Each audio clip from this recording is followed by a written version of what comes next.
আজ সপ্তমীর দিনে ঠাকুর দেখতে চলে এলাম ইলামবাজার বাস স্ট্যান্ডে। অনেক রাত করে বেরিয়েছিলাম, সেই জন্য লোকজন একটু কম ছিল। দেখুন এখানকার থিমটা একটু অন্যরকম করেছে। এখানে আদিবাসী সম্প্রদায়ের সমাজটাকে তুলে ধরেছে। দেখুন, এরপরে আমরা ভেতরে প্রবেশ করব। ভেতরে গিয়ে হঠাৎ করে আমার এক বান্ধবীর সঙ্গে দেখা হয়ে গেল, ভীষণ ভালো লাগলো।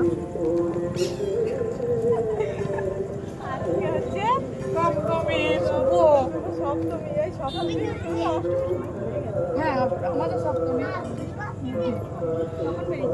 বেরোলাম ওই বলা খালের ওখানে যে অনুষ্ঠান হলো একটা সুন্দর বধ করলো অসুরকে। নীলডাঙ্গাটা গেছিলে? নীলডাঙ্গাটা দেখো, আমরা ওই ভেতরে গিয়ে নীলডাঙ্গাটা গিয়ে খাওয়া দাওয়া করবে না বাইরে? না, খাওয়া দাওয়া করে বেরিয়েছি। ভালো করে তো পেস্ট আর নেই। হ্যাঁ, পেস্ট আর নেই। এত সময় দেখা হলো, ও ফ্যামিলি নিয়ে বেরিয়েছে।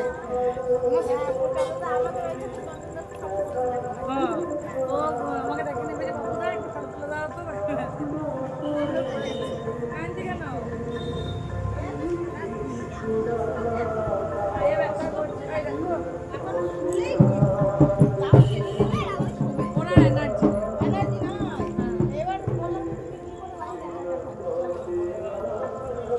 কেউ থাকলে শুই দাও।